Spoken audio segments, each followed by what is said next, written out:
오늘 이 예배 시간에 예수님께서 우리 성도들에게 이렇게 질문하시면 여러분은 뭐라고 대답하겠습니까?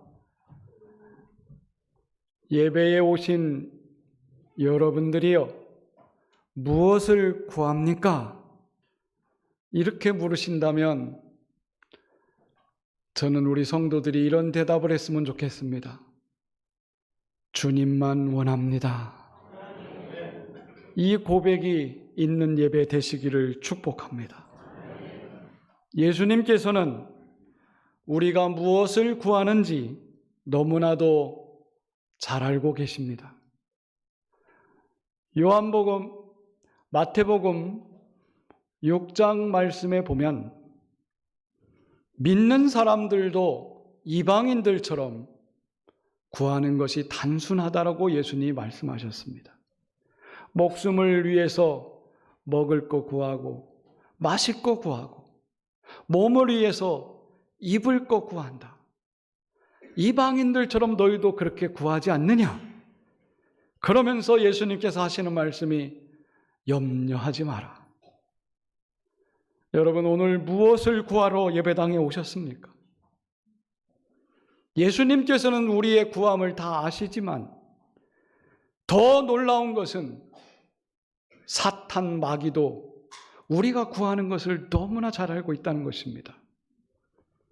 사탄이 사용하는 전략 중에 하나가 뭐냐면 욕망의 분산입니다. 성도들이 구하는 모든 욕망과 욕구를 분산시키는 겁니다. 여러분, 마귀가 여러분들을 꼬일 때에 하나님 버리라고 절대 하지 않습니다.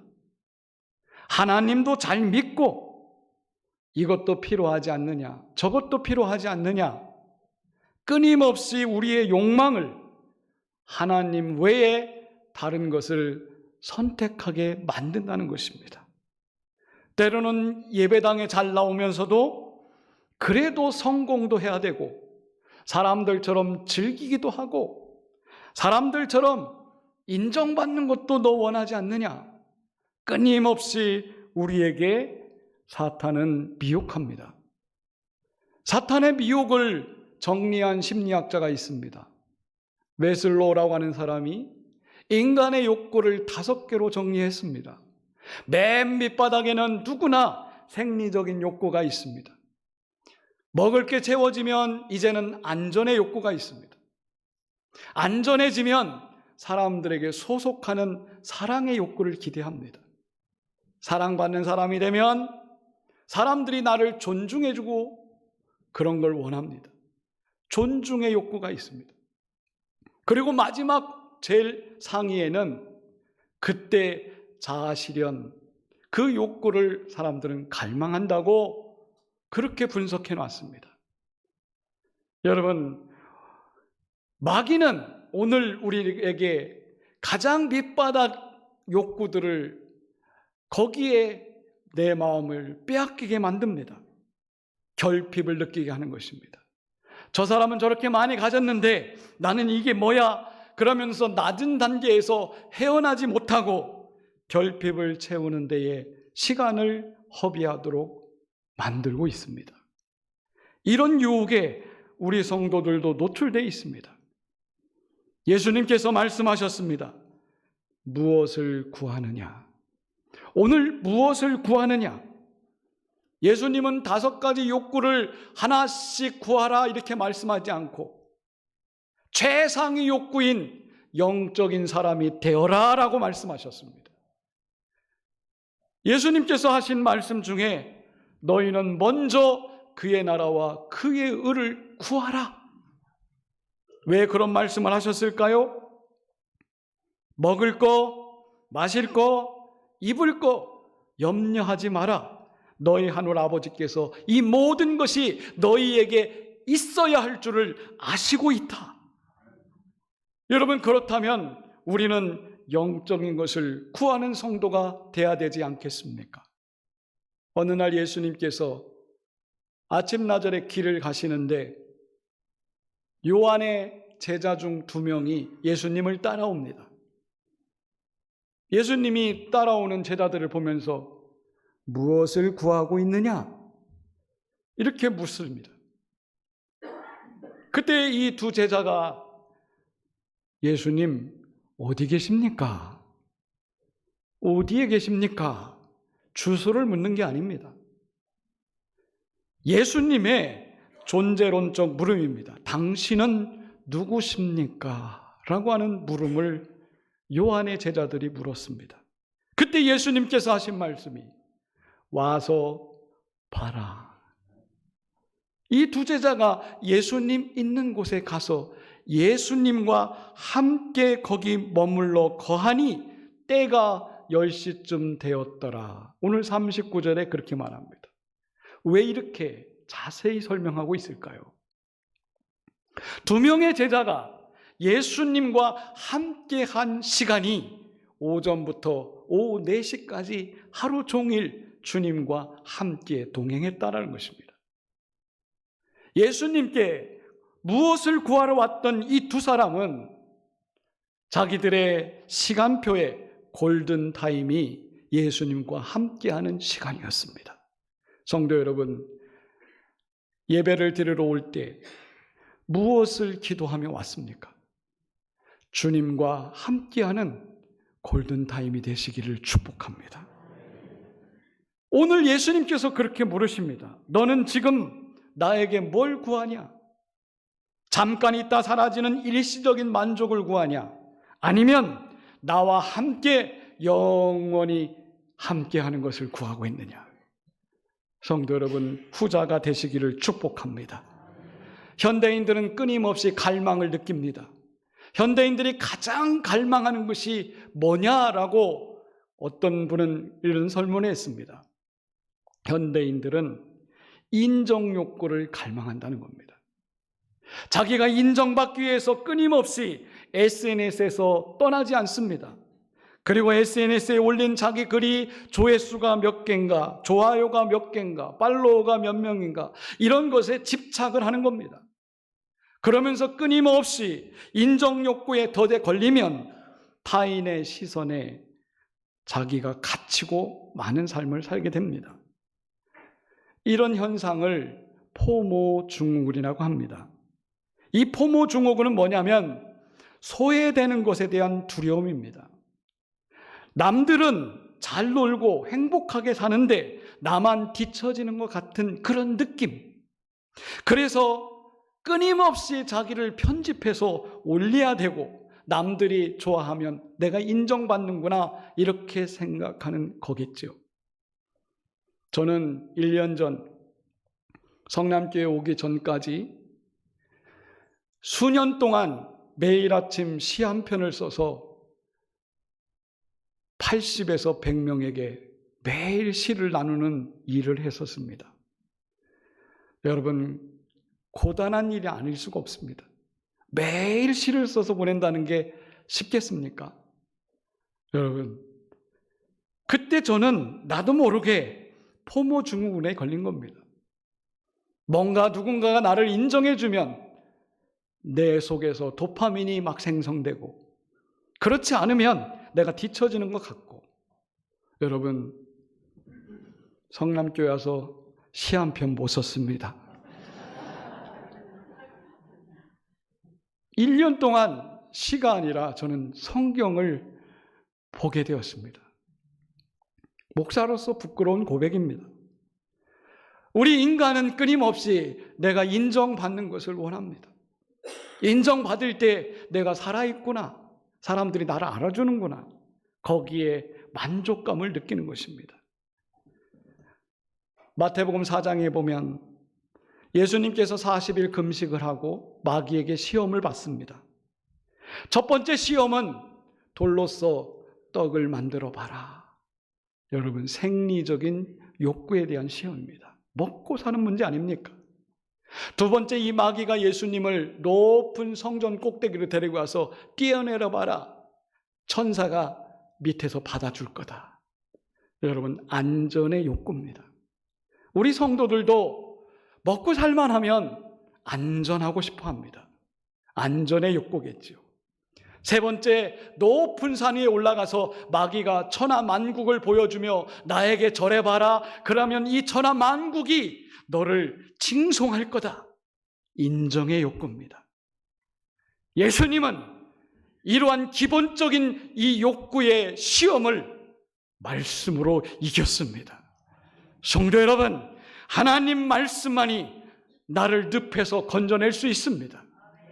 오늘 온갖 시험과 온갖 유혹에 노출되어 살아가는 우리들이 하나님께 인정받으시기를 축복합니다.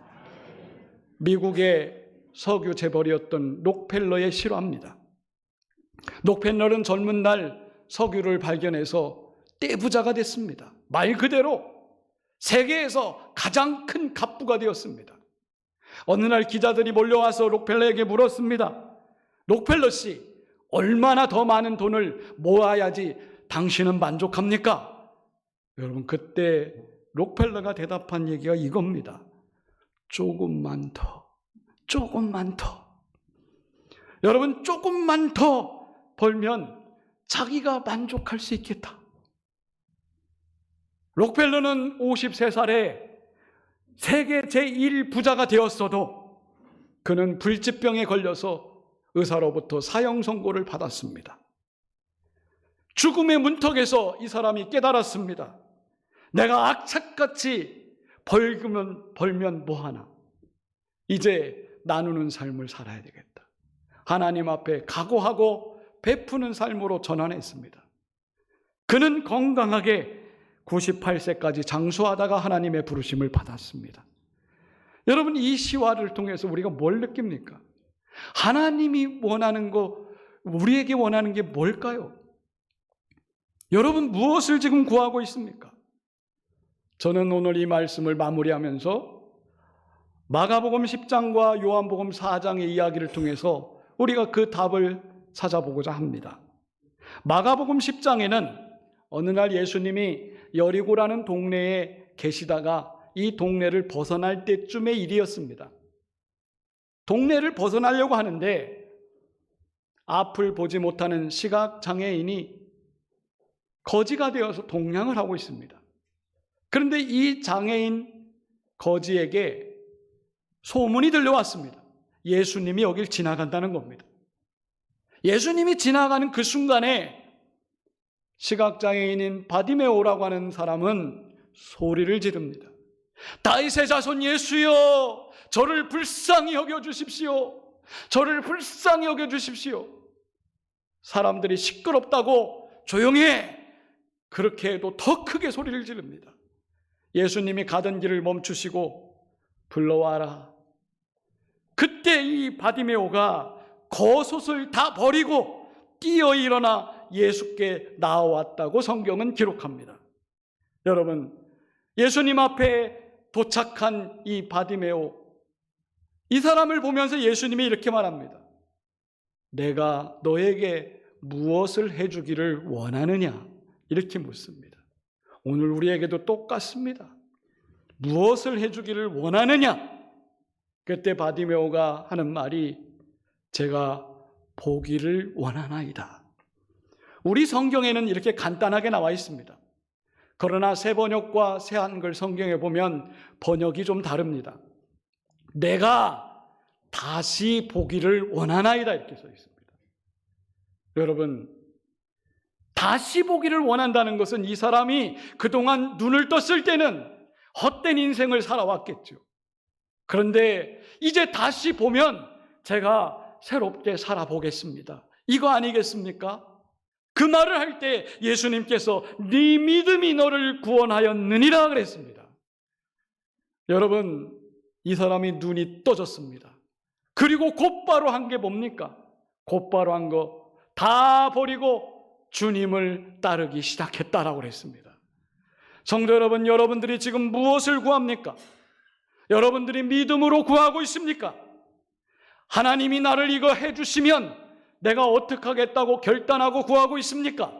그렇다면 시각장애인이었던 바디메오처럼 다 버리십시오. 자기에게 두르고 있던 겉옷을 버렸다고 그랬습니다. 거지에게 겉옷을 버린다는 것은 심각한 일입니다. 동냥할 때 이걸 벌려야 되고 밤에 추우면 덮어야 되는 이불입니다. 그걸 버리고 주님 앞에 나와 눈 뜨겠다는 그 믿음, 눈 뜨면 주님을 따르겠다는 믿음, 그것이 우리가 구해야 될 믿음 아니겠습니까? 요한복음 4장으로 생각해 보겠습니다. 사마리아 성에 예수님이 들어가셨습니다. 우물가에 앉아 계시는데 낮 12시 더운 날에 여인 하나가 물을 뜨러 옵니다. 물동이를 가지고 물을 뜨러 온 여인, 자기의 목마름을 해소하기 위해서 물동이를 가지고 왔습니다. 그런데 예수님을 만나서 대화하다 보니까 이 사람이 보통 분이 아니에요. 자기가 기다리던 메시아구나라는 것을 깨달았습니다. 성경은 이렇게 말합니다. 물동이를 버려두고 마을로 들어가서 내가 그리스도를 만났소 라고 증거했더니 마을 사람들이 우르르 나와서 예수님을 만났더라 라는 얘기가 나옵니다. 여러분들이 진정 예수님을 만난다면 물동이를 버리셔야 됩니다. 내 목마름을 해결시키는 그 물동이, 그걸 버리지 못하고 어떻게 주님을 전할 수 있겠습니까? 성도 여러분, 오늘 여러분들이 갖고 있는 물동이가 뭡니까? 그거 없으면 못 살 것 같은 그 물동이가 뭡니까? 이 여인처럼 마을 사람들에게 달려가서 와 봐라, 그리스도 예수를 내가 만났다, 그분이 구원자다. 여러분, 이런 소망을 가지고 기도하시기 바랍니다. 그리고 여러분, 우리가 예배당에 올 때마다 무엇을 구하느냐, 주님이 부르시는 음성을 들으십시오. 그때 말씀하십시오. 제가 주님만 있으면 됩니다. 주님과 동행하면 됩니다. 여러분, 그 문제는 다 해결되는 것입니다. 오늘 주님과 동행하는 성도 여러분 되시기를 축복합니다. 기도하겠습니다.